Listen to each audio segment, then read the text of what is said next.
Here's some news about Halo. I'm always wanting to get some Halo news because, like, maybe Halo Infinite will actually be good. I'm waiting for it, waiting for the day. Don't think it's coming, though. They actually listen to us. New Halo Infinite update is questionable.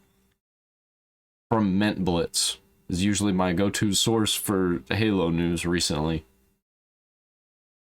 Gentlemen, welcome back to This Week in Halo. Well, actually, it's the last 14 days in Halo, but you'll see why in a minute. Anyway, This Week in Halo is quite interesting. From brand new cut enemies potentially coming to Halo Infinite, a brand new Halo Infinite update, the community actually being listened to, hooray, and even Fire Team Raven. Oof. Today's video has heaps to cover, so stay. Those headshots were nasty, though.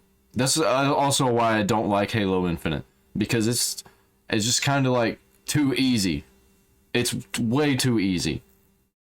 Say it's going to be a good one. I even got some kick-ass gameplay for you all to watch while I chit-chat. Anyway, with that said, let's get into the video. So first up today, we have Halo Infinite's Christmas update. Operation Snowbound has released on the game, and it's really cool to see us finally, after 3 years, get a proper snow-themed game mode and corresponding map. As always, shout out to the Halo Forgers because the new Snowbound is beautiful, community made, and it's now available in Quick Play, Rumble Pit, and various other playlists. Now later in the operation, we'll be getting...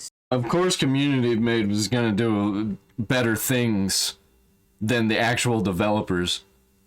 Snowball Fight, Plasma Grenade Throwing Madness, and it'll be on Snowbound, Snowground, a snow version of the Halo 3 map High Ground, and Snowfire, a snow version of Livefire. It is a big improvement on last year where we only got the snow version of Livefire. It wasn't even its own playlist and no one really got to play it. That was a really dumb idea. The only downside to all of this, and it's kind of a big one, is that there's actually no new playable content on release of the update. So the update went live earlier this week. 1v1 Showdown became the new content, but players have already played that when it was the 1v1 Showdown Workshop. You know, the test version, nothing changed. The Snowball Christmas playlist doesn't come out until midway through the month for Christmas. So the whole update at release is Snowbound in a bunch of playlists, and that's community made. Some cosmetic. Cool.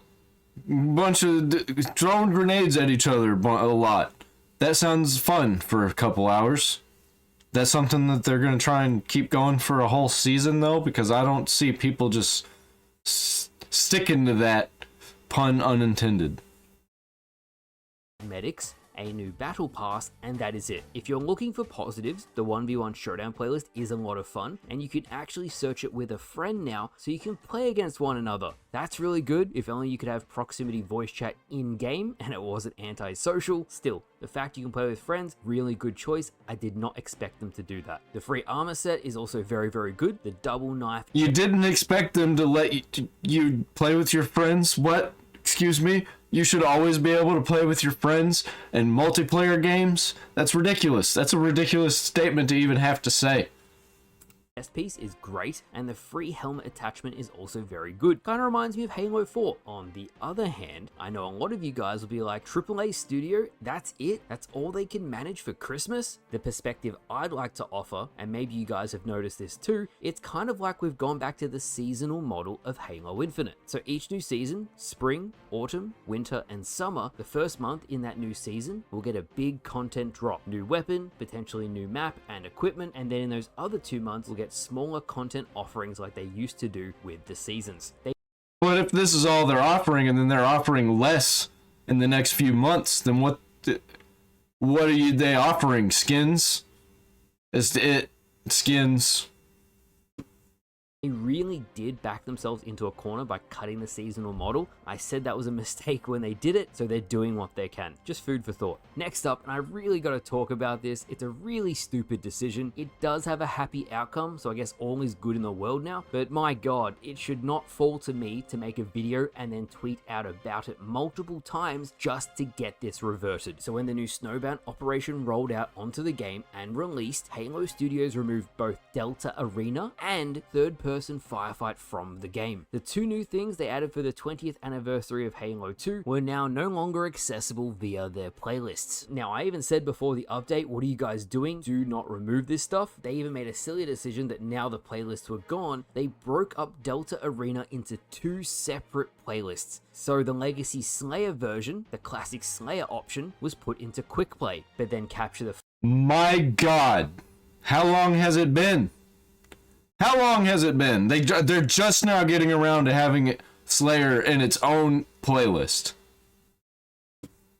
Flag, Oddball, and King of the Hill were put in the Arena Objective playlist. That means you could search one or the other. You couldn't even play both Slayer and Objective. On top of that, it got diluted into 25 other game modes, so it was barely playable if that was the only thing you were selecting. I literally tweeted out about this, come on guys, this is the worst decision you could have done. And Sketch over at Halo Studios said, hey, so for this week, it's going to be like this, but our priority is to revert Delta Arena into its own playlist again, and bring back third-person firefight. My suggestion, if you're so concerned about the playlist list being very, very long, consolidate all 4 firefight playlists into one, and then use the match composer feature you created to let people pick the difficulty they search in the match composer. So you can have normal firefight, heroic, legendary, and third person all in the match composer, and then the player themselves can pick the difficulty they want to play. Now, on top of all of that, and you guys were specifically vocal about this, Delta Arena was the first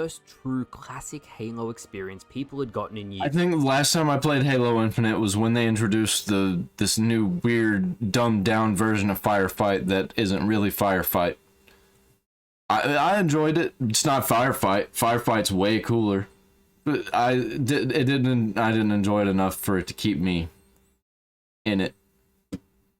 It's a unique experience that isn't like what else is offered on the game. For example, quick play with equipment, and I strongly believe with the playlist coming back, make Delta Arena into a proper classic Halo experience. So keep building on it. Take the maps you've made, or the maps the community has made, I should say, from Halo CE, 2, 3, even Reach, and put them into the playlist kind of like Squad Battle. Halo Infinite, even to this day, has so much potential. You guys at Halo Studios really got to capitalize on these easy W's when they... Well, it's too late now, isn't it? They're already talking about the next Halo being on the Unreal Engine.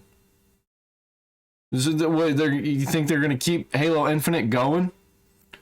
I mean, it is called Halo Infinite. They could keep it going and just like not do online multiplayer really anymore, or maybe work hard on the next online multiplayer. I really don't like what Microsoft has turned this game into. They come around, and that's all I'm going to say about it. Now, while we are on the topic of Halo Infinite and things that need to be fixed, this is important: cheating on Halo Infinite. I've been playing a lot of Halo MCC, and it seems to have improved, thankfully, but I legitimately matched a Halo Studios dev, and he had the 343 nameplate, etc. Their MVP on their team had the most disgusting network manipulation strategy I had ever seen. I'll put it up on screen. I recorded all of it. Check this out. This kind of exploit really has to be fixed. He changed his gamer tag, so I had to go through a ton of effort just to find it and report him. But on top of all of that, he could just make a new account and do it again. Free-to-play games, as we know, are always going to be particularly troublesome to remove cheaters with the ease of being able to make new accounts. So I feel like hardware banning or banning the entire Steam account might be more effective than individually getting rid of each account they make. Thankfully, this story also has a positive ending because I beat him. I beat the cheater, I outscored him in kills, and even sniped him to ruin his perfection. Get f***ed. Next up today, and this was the last thing I expected to see, the Crusher. The Halo Infinite planned mini-bosses that were replaced with hunters very late in development. Well, Unseen Halo sent me some screenshots apparently, and they're delayed, not cut. So check this out. I mean, like, it's still like too little too late. I don't even. A man named Crab asked Ken, a Halo Studios developer, what sort of design iterations the planned Crusher enemy went through before it was scrapped. Ken simply replied, I wouldn't say scrapped, more like delayed, meaning at some point in future, we might actually get a brand new enemy archetype on Halo Infinite. No, we won't. No, we won't. Ain't gonna happen, or you won't. I'm done with this game. But no, you won't. Talking about, oh, it's delayed. They might, like, have one and a cutscene in the next Halo. And that's what they mean. You don't know what they mean by that. I doubt they actually add anything meaningful, and that wouldn't even be something meaningful anyway, except for like maybe, oh shit, there's a new enemy based on an old enemy. Of forgeable AI, this could be a really cool way to introduce a new enemy, and for PvE fans, this could be literally Christmas for them. In any case, I'm very curious to see how the Crusher would play. If Halo Studios truly is bringing back infinite development and this is one of the things they're adding, I think it's pretty safe to say, yeah, infinite development is back. Lastly today, and this is something you need to keep an eye on. You know Fireteam Raven, the arcade game where you play as a squad of ODSTs on the first Halo ring, and they all die when the ring explodes when surrounded by the flood? Well, the cutscenes just got uploaded to YouTube, with people actually talking about cracking the entire game to be playable for everyone. Now, if Fireteam Raven becomes playable on PC, Halo fans are going to be eating good. I would expect some sort of emulation to make it compatible with Windows, but this is such huge news, I had to at least mention it. If it happens, amazing. I know people are working on it. Watch this space. And that's it. That is this week in Halo. A lot of Infinite this week, some silly decisions, honestly. I don't know why Halo Studios removed the one content offering classic Halo fans really like, but I'm glad it's coming back. Snowball Fight will release probably around the 15th. Delta Arena comes back this week, and so does Third Person Firefight. Next Operation will be Brute themed. I'm not going to say we're getting the double barrel definitively, but it is definitely a possibility. So with that said, thank you all for watching. I hope you all enjoyed, and I'll see you guys later. I have a crown. I actually can't believe that Halo Infinite is still going. There's still people playing this game. Every time I've picked it up, it was exactly the same. They just added some random stuff that didn't really change anything. It all just felt kind of not very fun and really sweaty and very angry. Mostly because of skill-based matchmaking. But like, and the weapons just sucked, and everybody knew where everything was and how to play, and you were stuck in games with people like that constantly. But then you're also stuck with people that don't know what they're doing, so you're killing the dumb people easily, and you're not killing the smart people, and they're destroying you. And it constantly. But then finally you get a good game and you just absolutely wreck. And what's the point of that? There's no challenge. It's either you get wrecked or you wreck. And that's just not fun. I want to have some games where it's just like almost 50-50. Don't know who's going to win. Every once in a while you'd get that. Every once in a while. But I remember Modern Warfare 2, games like that, Halo 3, those days, that era. Man, almost every game was like, who's going to win this? We're going hard. And we'd have teams going for rounds and rounds. We'd lose people and new people would come in constantly, because when you left a game, you'd still have the same people in the lobby. I miss those days. Now you have to select if you want to stay in the lobby instead of it forcing you. I think you should be forced to stay in the lobby unless you back out.